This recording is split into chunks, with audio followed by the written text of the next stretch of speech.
Hello, everyone. I'm Kevin Gosztola, and I'm the co-host of the Unauthorized Disclosure Weekly Podcast. It's a long-running show that I've been doing with Rania Khalek for 8 to 9 years. We'd like to keep doing this show. So we're sharing this podcast with you all. This week's episode, it's free. This is the edition of the show. This is typically what a full premium episode would look like. We send this out to our paid subscribers on Fridays. They have it. And then we put out a free edition that is usually shorter on Sundays, and people get some of the show, but not all of it. We keep some of the content exclusive for those who are willing to pay and support our independent show. But this is the entire episode, and we're going to share it with you. But we'd like to ask you to go to thedissenter.org if you enjoy what you see and become a paid subscriber. All you have to do is go there. The lowest tier, it's $4 a month, or if you become an annual subscriber, it's $3 a month. And you'll be helping this independent media show that's been going. I mean, we really were around before the heyday of podcasting. Been doing this for a long time, and we'd like to keep doing this show. So thank you for considering giving us some of your support. And if you can't, here's the show, and we hope you appreciate this week's conversation. Hey everyone, and welcome to another episode of the Unauthorized Disclosure Podcast. Really excited to be here with Rania Khalek, my co-host. Hey Rania. Hey Kevin, good to be back. And we're welcoming back to the show Asa Winstanley, who is an associate editor for Electronic Intifada and also the co-host of the website's podcast. He lives in London, and he's here to talk with us about the massive leak of documents that formed this 4-part series by Al Jazeera English called The Labour Files, exploring and examining the corruption of the Labour Party in the UK. Welcome, Asa. It's great to be with you both again. And specifically, we'll probably spend most of the show discussing the second part, which is on the crisis, or I'll put this up on the screen here. They call it the crisis. This was the Labour Files' second part, and it looks at the weaponization or the manufacturing of the idea that there was this anti-Semitism crisis. You've written, I'll just put your work up there very briefly so people can know, over at the Electronic Intifada, you covered the Labour officials who were laughing at the death of a member accused of anti-Semitism. This was particularly about Jeremy Corbyn, right? And then the other article you did was the new Bombshell film exposes Israel lobby role in UK Labour Party. So this was more broadly in tune with some of the more broader revelations that we get in the second part. So I know before we play any clips, maybe you want to just set things up and give people a sense of why you describe this as a bombshell documentary series. Well, it's a really important new documentary series which came out on Al Jazeera recently, and it comes from the same team which made 2 series a few years ago about the Israel lobby. One was called The Lobby and one was called The Lobby USA, which were broadcast by Al Jazeera in 2017. Well, the first one was broadcast in 2017, and the US follow-up was never broadcast. It was censored. There was, I mean, it'd be a bit of diversion to go into why, but it was essentially censored after an Israel lobby influence campaign. But we obtained it at the Electronic Intifada, and you can still watch it if you do a search online in your favorite search engine for watch the film the Israel lobby didn't want you to see. You can watch the Al Jazeera, the second one, Al Jazeera USA. Sorry, the Lobby USA, made by the Al Jazeera Investigative Unit. And those films were, they contained a lot of undercover filming. So they really got to the bottom of a lot of what the Israel lobby was up to on both sides of the Atlantic. This series was a little different. There wasn't any undercover filming, but they were putting together a whole host of interviews with people inside the Labour Party are now largely outside the Labour Party. So what they did obtain was what they've described as the largest leak of documents in British political history.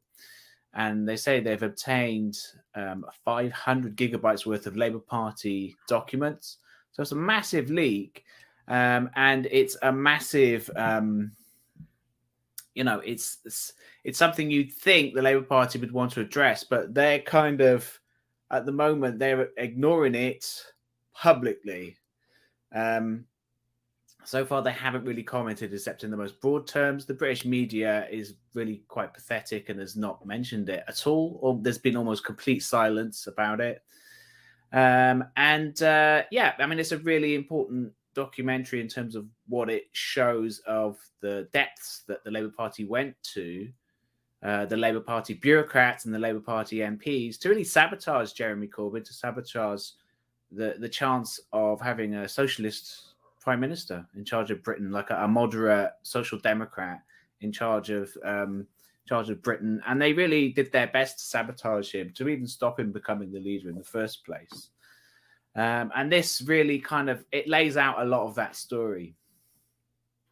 Yeah, and I mean, what's amazing too is I bet we would have a parallel situation in the US if we have had some DNC leaked documents before, but we had something similar happen with Bernie Sanders in a very different way, of course, and it was less, I think, scandalous. It was actually less covert. But within the Labour Party, there was this avid denial of it for so long. And then this comes out and it's been radio silence in terms of coverage. Yeah. I haven't seen a single mainstream media outlet cover this at all or anyone acknowledge it. And it was kind of funny. I even saw a few people who were denying that there was anything like this going on. One person who comes to mind is Paul Mason or it was George Monbiot, however you say his name. He was on Twitter denying for a long time that anything was going on in terms of trying to sabotage Jeremy Corbyn and even playing into it. And then I saw a tweet from him last week being are these files real? This is crazy. Yeah. And it's where have you been, dude? But can you maybe elaborate a bit and give some examples of what exactly we're talking about here? What's so scandalous? What did they do? Because some people might throw up their arms and say, so what? But why does this matter? What exactly went down? Well, there's just a lot of it, basically. So, I mean, a lot of it, especially the second episode, revolves around the false idea that there was a unique problem of anti-Semitism in the Labour Party, that these exaggerated and fabricated allegations of anti-Semitism against Jeremy Corbyn and his supporters were used to really manufacture a scandal for Jeremy Corbyn, which was incredibly damaging, especially on the movement behind him. It was really kind of a divisive thing, and it took out some of his most powerful supporters. But there's also other examples in the documentary of how there was one example of how another form of identity politics was used to attack Jeremy Corbyn's supporters. So there's an example of a local Labour Party, what's called a constituency Labour Party in Liverpool, a famously left-wing city in the north of England, which so the local Labour Party supporters, there was back in 2016, their local MP at one point wanted to challenge Jeremy Corbyn for the leadership because she was from the right of the party. Part of it's really kind of neoliberal establishment, pro-war establishment, pro-Israel establishment. And she was one of a few challengers to Jeremy Corbyn. And bear in mind, this was less than a year that he'd been elected as leader of the Labour Party. He hadn't even been given a chance to kind of set out his programme. And he'd been undermined at every step. And this MP, Angela Eagle was her name, she kind of embarked on this project to run against him. There was this whole series of what was called a chicken coup, attempts to undermine Jeremy Corbyn. It was called a chicken coup because they were saying they wanted to overthrow him, but then they were refusing to put up a candidate because they knew they had nobody on the right wing of the Labour Party who'd be popular with members. So the grassroots base called them chickens. So it was called the chicken coup. But what happened with Angela Eagle was that her own local Labour Party supporters didn't support her. So in her local constituency, the Labour Party grassroots were all in favour of Jeremy Corbyn. And so because of that, what seems to have happened is, and is shown in the documentary, was that there was a story invented in the press, and it got quite a lot of headlines in the press, that Angela Eagle's constituency Labour Party had abused her in homophobic terms. That, you know, they'd I think the claim was that they'd called her a dyke or something like that, you know, this homophobic language. It's completely untrue. And what Al Jazeera did very convincingly was they interviewed on camera as many of the members as possible they could, and you know, no one had heard this happening, and they, you know, it didn't happen essentially, and there was no evidence that it had ever happened. It was just something that was basically passed around. Oh, someone close to Angela Eagle says this happened, kind of thing. And yet it was whipped up at the time. So in that sense, there was some of the revelation. There was parts of this series which weren't new. Like, I mean, we all kind of all of us on the kind of grassroots left at the time, and in the alternative media, like myself, knew this at the time, that this was nonsense. But the series is quite good in kind of laying out the story in what happened.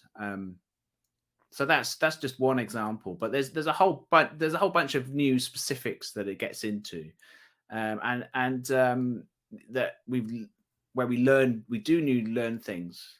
We do learn new things from the documents. And one of the things I found most fascinating was, you showed my article there, the first one about new Bombshell film exposes Israel lobby role in the UK Labour Party. What they learned from the documents was the involvement of an Israel lobbyist called Luke Akehurst, who's now on the Labour Party's ruling National Executive Committee. And he was involved in trying to help a right-wing activist stay in the party, despite the fact that he'd been guilty. His name was Luke Stanger, and he'd been guilty of harassing left-wing Labour Party activists, kind of stalking them almost, allegedly outside an activist's child's school even, and online, calling his employer, saying you've got an anti-Semite working for you, trying to get him fired, and all this kind of horrific stuff. And as a result, the left-wing activist, his name was Damien McCarthy, I mean, he's personally convinced that his stepfather died. His stepfather died soon after, and he's personally convinced that this sort of harassment by the right-wing forces that were taking place played a part in his death. Like, basically, you know, the stress of it caused him to die, basically. So, or at least in part. So the involvement of this now NEC member, Luke Akehurst, is significant from my perspective, because, you know, for more than a decade, he's been leading an organization called We Believe in Israel, which, you know, and this is what he does for his job. You know, he's not just some activist. He's you could call him a professional Israel lobbyist.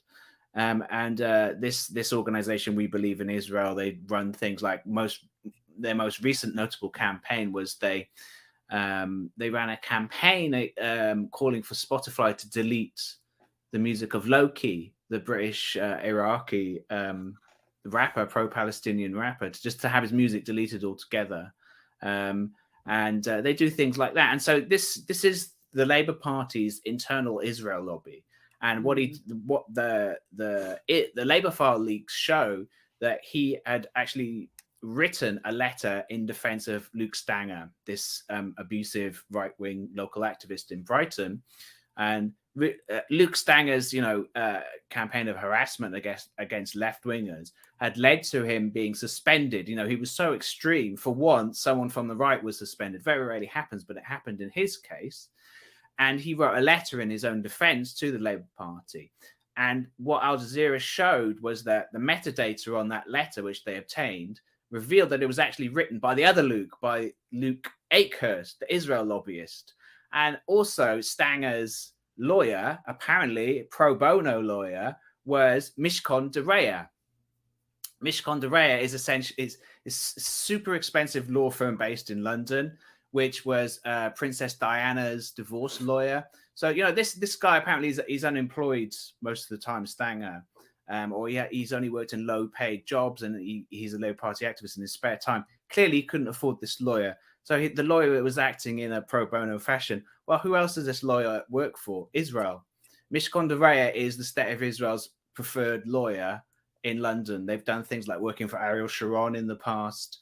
They've done things like there's been several high-profile so-called lawfare suits that Mishcon de Reya has carried out on behalf of the Israel lobby in Britain against organizations that have even discussed the boycott of Israel. So a decade ago, there was a really high-profile lawsuit against the UCU, the University and College Union, which is essentially, university staff, lecturers, and teachers. It's their trade union.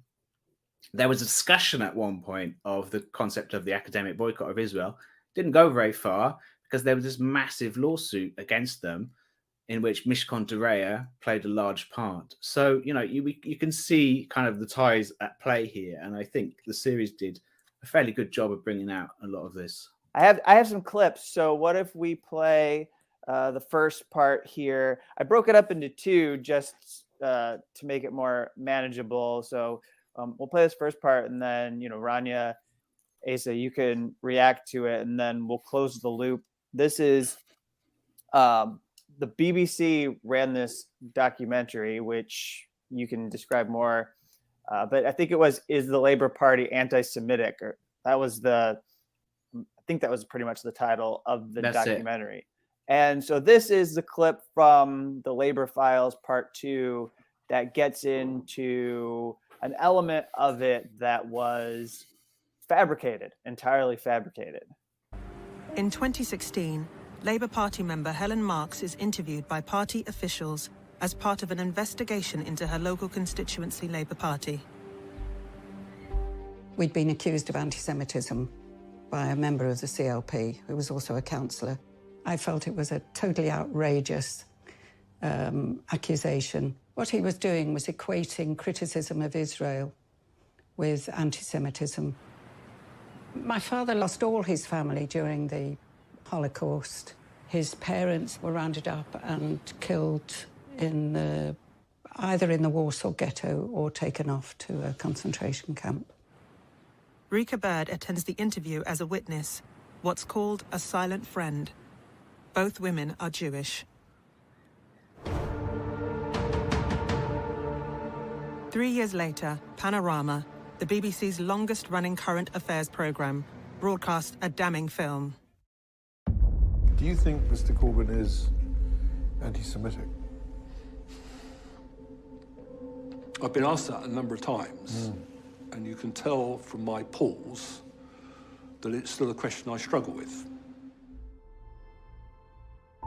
Labour's internal communications reveal the anger of party officials at what they regard as a betrayal of the BBC's duty of impartiality. The BBC has used its market monopoly and might as a public broadcaster to run a biased political agenda. It's not a programme about anti-Semitism. It's a hit piece. A description of Marks and Bird's disciplinary interview features in the documentary. The interview is conducted by Ben Westerman, a party official who is Jewish. Ben Westerman received dozens of complaints. While interviewing one member, he was confronted with the very anti-Semitism he'd been investigating. And we finished the interview. The person got up to leave the room and then turned back to me and said, "Where are you from?" And I said, "What do you mean, where am I from?" And she said, "I asked you, where are you from?" And I said, "I'm not prepared to discuss this." And they said, "Are you from Israel?"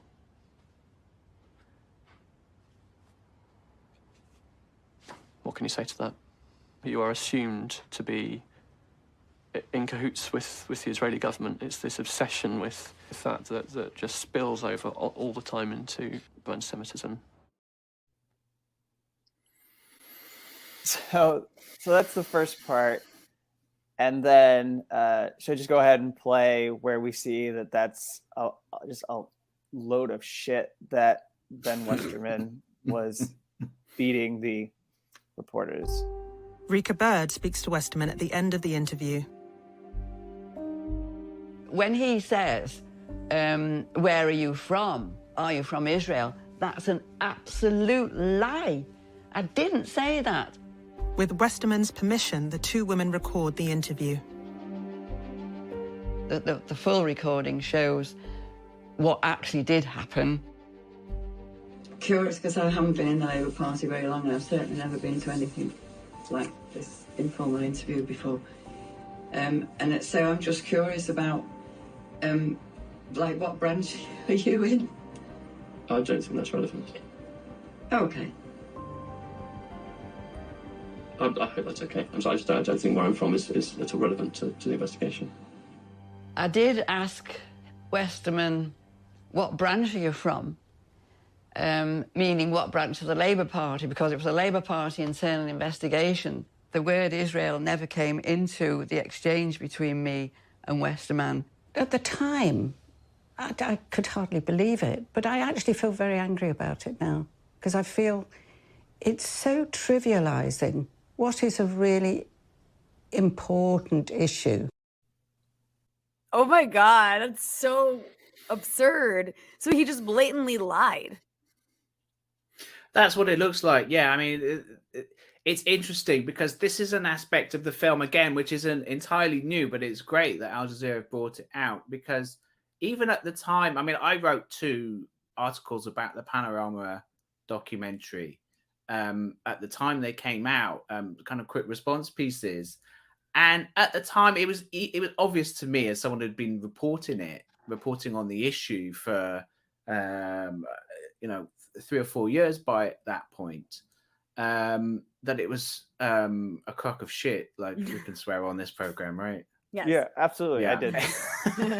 It's encouraged. Yeah. Great. Well, yeah, I mean, it was an absolute crock of shit because, it was clear, like, for one thing, I mean, even before we get to this issue of what Ben Westerman alleged happened, the whole impetus of it was clear. Like, the BBC portrays itself, and John Ware tries to portray himself as this, balanced, impartial news service.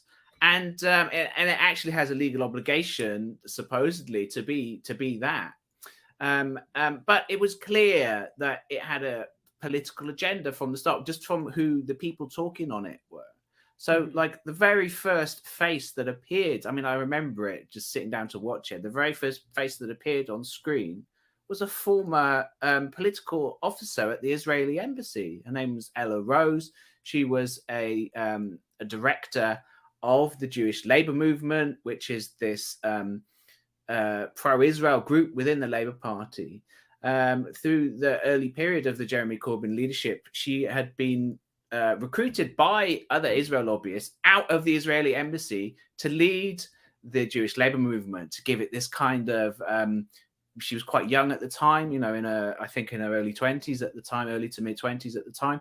And, to give it this kind of youthful appearance, because one of the whole headlines about Jeremy Corbyn was that he's attracting the youth. So they were saying, well, actually, there's problems with the youth and with young Jews, especially, and young Jewish women, especially. So they were trying to kind of manufacture this crisis. And time after time after time, the people, the talking heads on this program, who were portrayed on this BBC Panorama program, they were portrayed as like essentially brave whistleblowers who were daring to speak out against anti-Semitism in the Labour Party. None of them were named. Very few of them were named. One of them named herself, Izzy Lenga, but even she did not reveal that she was an officer, one of the leaders of the Jewish Labour Movement. Ella Rose was also from the Jewish Labour Movement, as I've said. And so it was clear this program had an agenda all along. So this issue of the what happened with Ben Westerman, this disciplinary officer in the Labour Party, was really interesting because I suspected it to be completely untrue because it seemed, he didn't name anybody at the time. It just seemed very clear to me that it just sounded very fishy, didn't add up to me. And then soon after, a great journalist called Joshua Fennell, I hope that's how you pronounce your second name, Josh. He wrote an article about it for the Canary, and he spent several weeks investigating it and talking to people and interviewing people. He interviewed Helen Marks and Rika Bird at the time, and they provided him with a audio recording, the same audio recording we see in that Al Jazeera clip. And he, revealed at the time that this completely undermines what Ben Westerman was saying. And I asked him so this was back in 2019. He really exposed it at the time. And I asked him, it was either earlier this year or last year, I asked Josh, did anyone from the BBC ever deny your revelations? Did Ben Westerman ever respond? And he said, no, they never respond. The BBC sent a general response where they said they stood by their journalism, but there was nothing on the specifics. That basically Ben Westerman was just completely lying and just invented this story wholesale. Or if you listen to the audio clip, that he sounds like he's sort of convincing himself that he's heard that, right? She doesn't even say the word "from" in that audio clip, right? She just said, "I wonder which branch you're with," and he immediately gets defensive and says, "Oh, well, I don't think where I'm from is relevant." So it's like he's kind of imagining she said something about Israel, sort of convincing that she said something about Israel, and even if she had said something about Israel, it's only because he's Jewish. Well, even that idea, I don't think, correct me if I'm wrong, but I don't think Westerman is a particularly known to be a Jewish name. I don't think they would have had any particular indication that he was a Jewish person. So, this whole thing was a crock of shit from the start, basically. And, the fact that it was even taken seriously just shows you what a pathetic mess the British media is. Yeah. I'm just looking. I looked up the word. I just want to note real quick. I looked up the word labor files like in Google News. And the only mainstream outlet that has covered this is The Independent. And it's like an opinion piece. Yeah. By a member of the Labour Party. I don't think The Independent even publishes a newspaper anymore. Yeah. Who reads print newspapers anymore anyway? But yeah, there was one opinion piece about it in The Independent. There was another opinion piece on the Guardian's website, which mentioned it in like one sentence, second from last paragraph. There was a mainstream journalist, Michael Crick, who did a tweet about it. Oh, okay. Sort of equivocate. That's it. That was all I saw. So it really should have become a major scandal. Given the media blackout, I have another clip, if you don't mind. I'll play. Yeah. Let's show this. This colors in the fact that they got these files that so clearly document how they were going through these social media complaints and deciding what to do and how to refer them to disciplinary for disciplinary action. There were many instances where I did feel quite uncomfortable in terms of how far they were pursuing individuals for anti-Semitism. We were instructed to scour through Facebook pages and social media pages of individuals who we were looking for anti-Semitic material for. The word Palestine was included as a search term, which was the thing that alarmed me the most. We would act almost immediately to any inquiries that would come in from the Jewish Chronicle or Jewish News, even if it was, at close of play. We would often get instructed by the directors to just stay behind so we can take action on those individuals. The Labour files reveal that anti-Semitism campaigners are scouring social media accounts for evidence to send to Labour headquarters. One has to understand that this was a social media crisis, that it involved people trawling through extraordinary numbers of social media accounts to find examples that could be interpreted as anti-Semitism. So what we have here is the anti-Semitism cases logs, which logs every single complaint of anti-Semitism made during the Corbyn years and after the Corbyn years. 23% of all complaints in the Corbyn era involved one single individual complainant. 23%. 12% came from the organization Labour Against Anti-Semitism.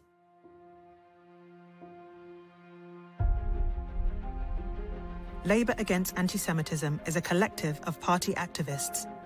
It regularly makes accusations against Jewish party members. But its spokesman, Ewan Phillips, is not Jewish.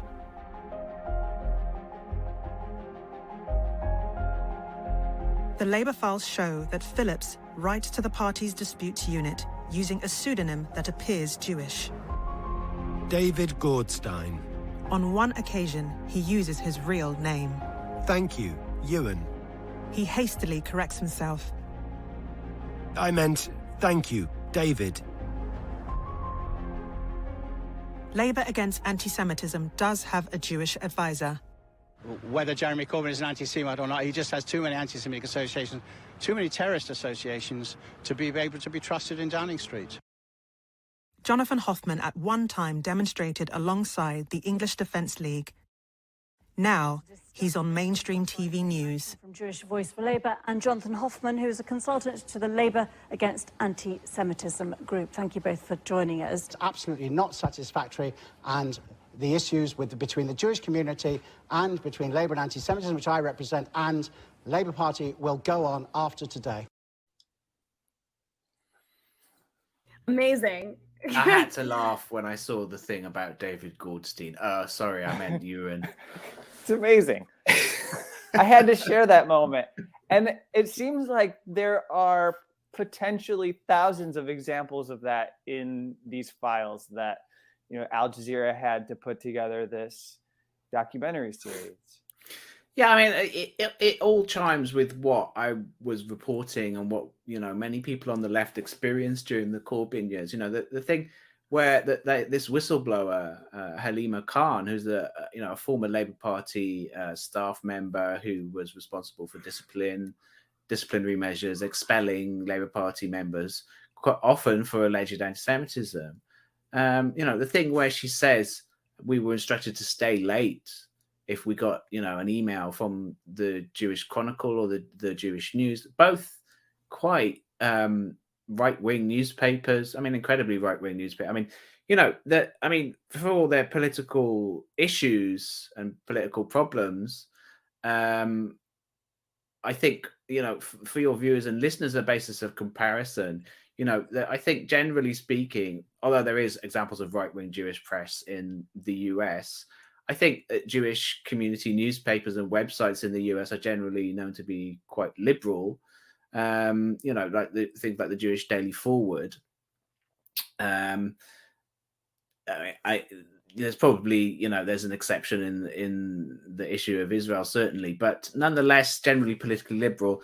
The Jewish Chronicle and the Jewish News are incredibly conservative newspapers, and incredibly, they weren't always this, but they are incredibly anti-Palestinian newspapers. The Jewish Chronicle is actually quite old, and it did have a period, I believe, I forget now, I think in the late 19th century and the early 20th century, when it was anti-Zionist. Like it was an anti, at the time the Jewish community in Britain in general was overwhelmingly anti-Zionist. But nonetheless, so the issue is that we saw this time and time again.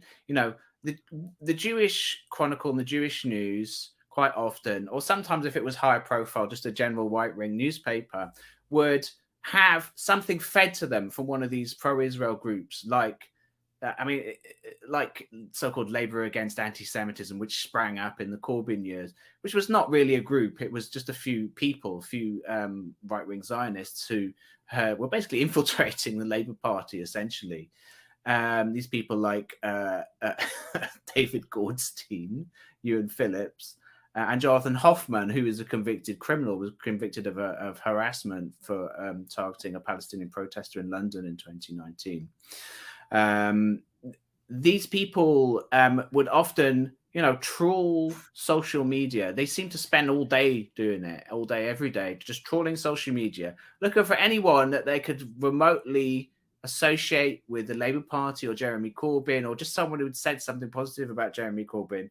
And then, they would take something they said about Israel, about the Palestinians or whatever, twist it in some way, and send it to the Labour Party and say, look, they're saying this terrible anti-Semitism. What are you going to do about it? The Labour Party, instead of ignoring them or telling them to get lost, just fed into this ridiculous cycle where they would say, they would immediately suspend them. They would immediately suspend, they've been suspended, and they would reply saying they've been suspended pending investigation. So then the Jewish Chronicle then, of course, take advantage of this and say they've been, when we brought this to the attention of the Labour Party, they said this person's been suspended. So then, regardless of the fact the Labour Party is saying, pending investigation, they're immediately cast as guilty, that, there must be something anti-Semitic about it. So this happened time and time and time again. And it was the most powerful tool against Jeremy Corbyn. And it was used against him in the end, the same cycle, except it was more of on a national press scale. When he was finally suspended as a Labour Party member, he came back as a Labour Party member, but he never came back as an MP. He's now an independent MP, no longer a Labour MP, because of this. So the same tool was ultimately used to get Corbyn, and more than that, more than him as an individual, it was like a really deadly, because how can you defeat a popular movement, a mass popular left-wing movement? There's no way to defeat it except by subversion, except by division.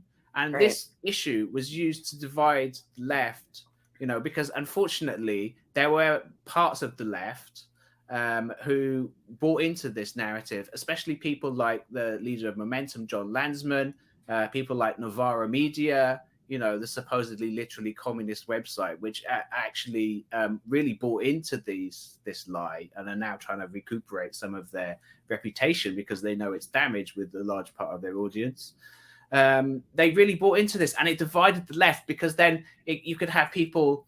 What happened was people like Aaron Bastani from Novara Media would go on the BBC, and the BBC would invite them on, because they knew they were going to condemn these so-called anti-Semites who are actually anti-Zionists. People on the left, and they could say, well, even Aaron Bastani says, there's an anti-Semitism problem with Jeremy Corbyn's movement, so there must be an anti-Semitism problem. Or like Owen Jones was a way more nefarious actor in that sense. I mean, I don't know I actually haven't seen a tweet by him in a very long time. I don't know if he just like disappeared. He's probably blocked you. He blocks a lot of people. Yeah, maybe. I don't know. I've never interacted with him. I think I've only met him like once, and I actually didn't know who he was, and he was very offended. So I don't really follow. Good. Well done. I don't really follow UK stuff, and I was like, why is this weird? Like, he was so nice to me, but it was in a way where it was so fake, and it's like clear that he's just a schmoozer. You know what I mean? Yeah. But anyway, I didn't know regardless, after that, I was like, who is this guy? And then I was like, oh, he has like a lot of followers. Yeah. And then it became got a clear big to audience. Me. It became, he has a very large audience. I'm not quite sure why, because he's a little bit obnoxious. But yeah, I remember. Well, he's a Guardian columnist. Yeah. He gets invited on the BBC and Channel 4 News, and he's like the acceptable face, the acceptable left. And I remember him like tweeting and then writing articles being like, Jeremy Corbyn has an anti-Semitism problem. I'm just like, you too, dude.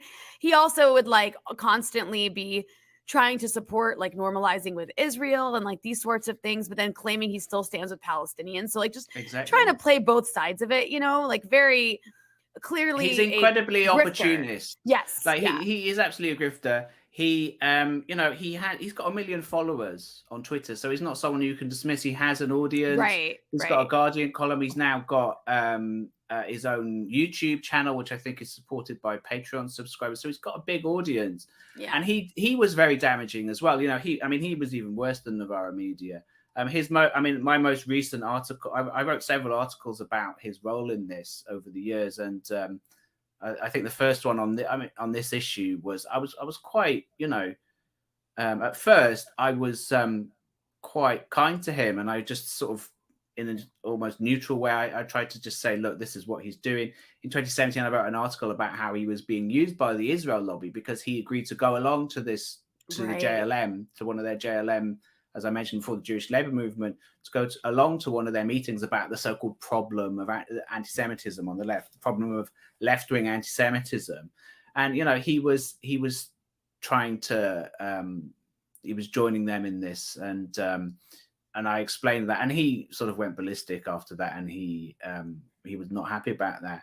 And then in more recently, I wrote a couple of articles about how he had joined in on an attack on Ken Loach, who's this, you know, he's, you know, a famous, one of the world's most famous left-wing film directors, you know, who's written and directed some really marvelous films, you know, Land and Freedom, about the Spanish Civil War, the Spanish Revolution, The Wind That Shakes the Barley, about, you know, the IRA and how they liberated most of Ireland from British occupation. You know, just some really, really great films. He's a really prolific filmmaker. You know, I think I don't know now, I think he's in his late 70s, early 80s. And he recently, I forget now when it was, it might have been last year, certainly within the last 2 years, but Ken Loach was dragged into this so-called left-wing anti-Semitism crisis, and he was attacked as an anti-Semite, and you know, just nonsense. And the basis for his expulsion from Labour was even more nonsensical. It was just complete rubbish. It was just, you know, after Jeremy Corbyn was out and Keir Starmer took over it, the Purge took on new dimensions, bigger dimensions, and he was kicked out of the Labour Party just because he had spoken at a group, you know. Or no, it wasn't even that he'd spoken at a group that was prescribed. He had refused to condemn a group that was prescribed, that was banned by the Keir Starmer leadership, the right-wing leadership of the Labour Party. Now, it was ridiculous. And Owen Jones kind of went along with this. You know, again, like you said, Rania, he was trying to have it both ways. He was saying, well, you know, he's a great filmmaker, but he said some of my Jewish friends have said he said some really problematic things about Jews in Israel in the past, in a play that he directed 30 years ago. So therefore, we should condemn him. Well, I wrote 2 really long articles getting into the details of that, which showed, you know, what a lie this was and how terrible it was. Like Ken Loach had made this play called Perdition, which was about Rezo Katzner, who was the Hungarian Zionist leader in the 30s and the 40s, who collaborated with the Nazis. He was a Nazi collaborator.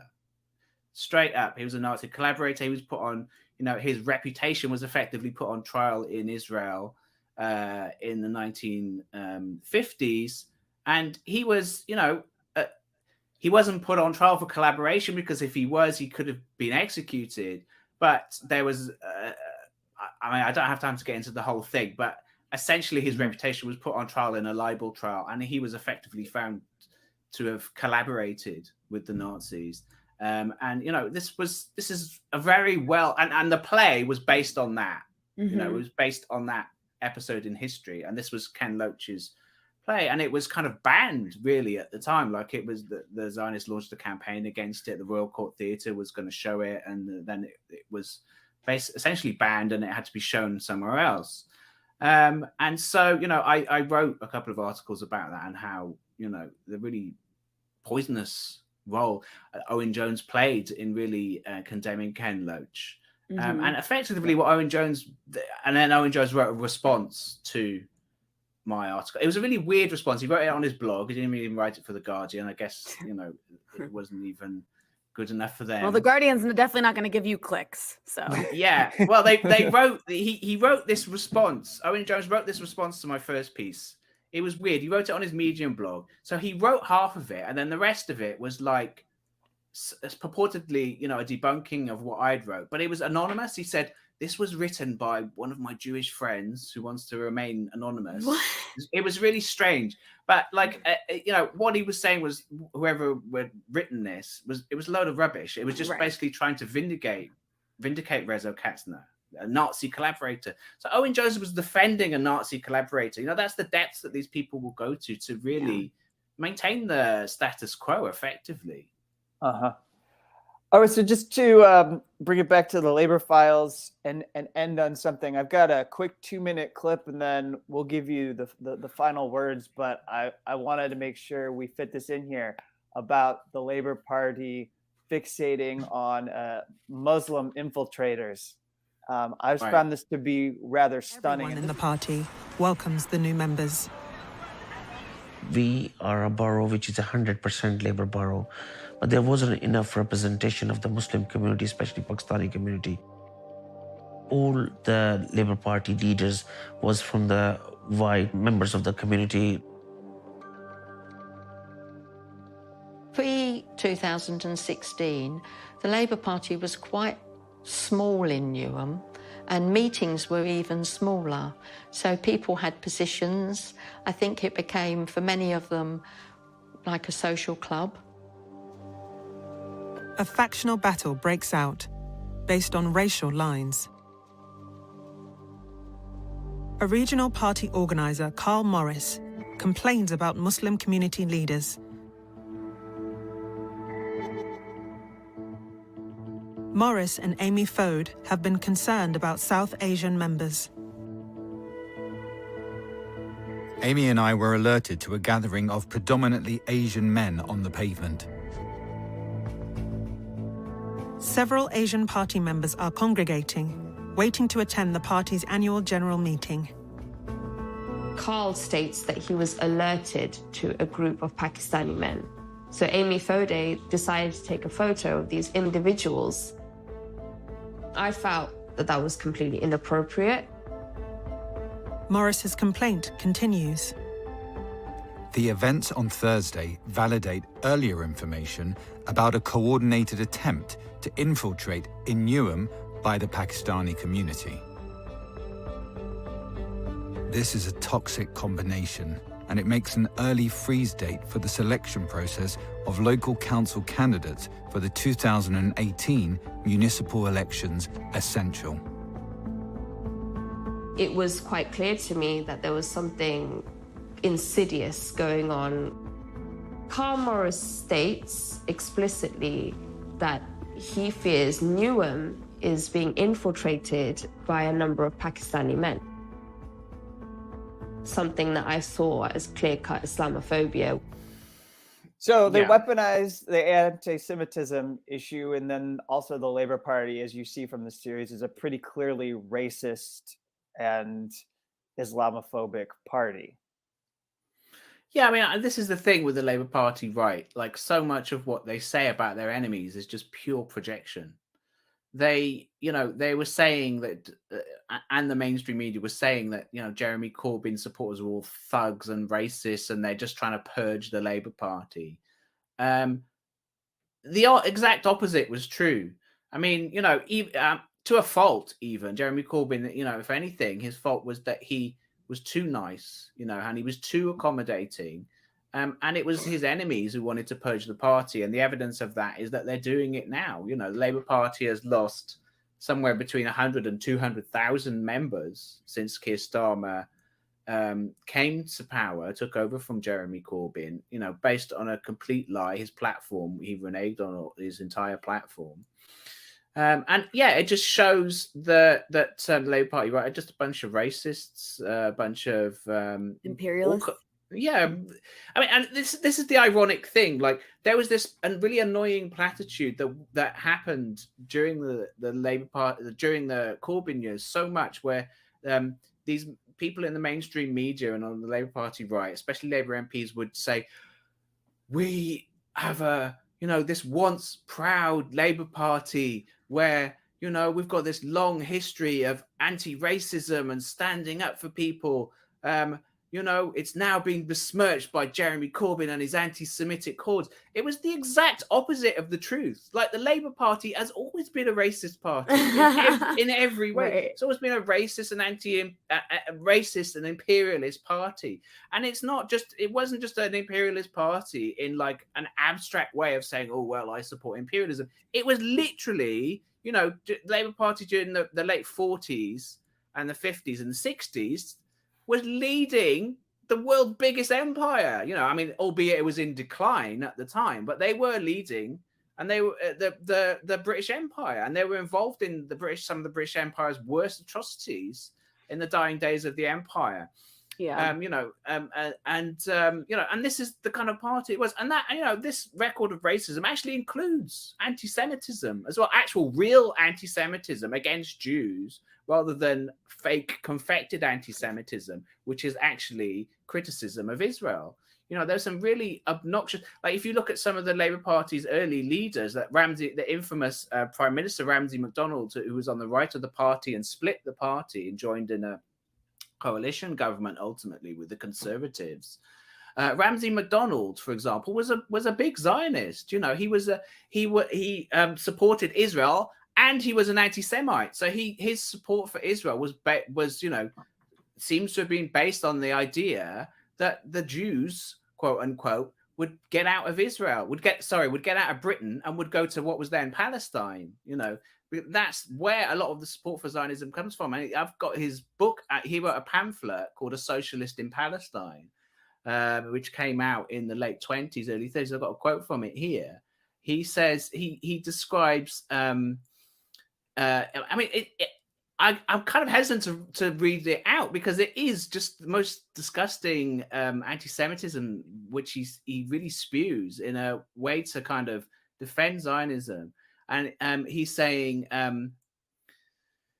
the people for whom the Jewish religion is but a formalism still survive in Judaism. They detest and fear all innovation. They have the blindness and the stiff-neckedness of the proud tribe of Judah at his worst.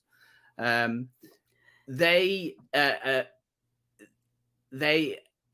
so there's a bit further on where he says, the rich plutocratic Jew, who is the true economic materialist, he is the person whose views upon life make one anti-Semitic. He has no country, no kindred. Whether as a sweater or a financier, he is an exploiter of everything he can squeeze. He is behind every evil that governments do, and his political authority, always exercised in the dark, is greater than that of parliamentary majorities. I mean, now that is indistinguishable from Nazi propaganda. It's saying that Jews are either, rich plutocratic Jews. They use the terrible power of their purse, as Theodor Herzl put it, or they're, subversive revolutionaries. So this is literally what the Nazis at the same period were saying. And this was the Labour Party leader at one point. So I was aware that Rania had to run off, but I do think that it's probably a good thing to have you put this into the broader context before we just duck and run here, because the fact of the matter is that fabricating and fomenting this anti-Semitism crisis that we can now see is quite clearly phony has defanged and made it, I think, difficult, right, to be an opposition party to the Conservatives in Britain. And as I sit here across the pond, as we like to colloquially say, it looks like it's really terrible with Liz Truss running the UK. The economic crisis is just intensifying. And then, of course, the imperialistic subservience to the US in its ventures against the Russian government and feeding into the war in Ukraine, which is putting us on the brink of a potential nuclear Armageddon, it would seem. Yeah. And so there is this larger issue in my mind of when you've weaponized and made this thing up about anti-Semitism in a party that has the only leadership that can counter what the Conservative Party is putting forward, you have now resigned an entire population to a to a future that is unstable, that does not offer some kind of peace, or even a chance at getting some kind of like economic justice or decent welfare for what you're living in your daily life, having survived a pandemic, having but again, like now we're seeing what these energy price hikes, and I know that's really separate from the anti-Semitism crisis that was created, but I'm making a larger point of how this weaponization has its own byproducts that are maybe not intended by the Israel lobbyists because they're solely focused on protecting apartheid in Israel, but it actually affects millions beyond just the issue of Palestine. Absolutely. Yeah, I mean, I think you've hit the nail on the head with all that, Kevin. That's exactly right. Like what we saw with the weaponization of anti-Semitism against the Labour Party under Jeremy Corbyn, and after, because we're still feeling the effects now and the knock-on effects, what we've seen really is the complete destruction of the left in Britain. Like, it's just been completely splintered. Like, it's, I mean, for all Corbyn's faults, he was a unifying point. Like, getting him to be the leader of the Labour Party was something that brought the British left, such as it is, and, you know, you could argue it doesn't really exist, but it brought those elements together, you know, and it had a unifying purpose for a short period. And it meant that there was a very brief hope of just having a moderate social democratic government. Whereas now the Labour Party and the Corbyn's successor, Keir Starmer, is really indistinguishable from the Tories, from the Conservative government.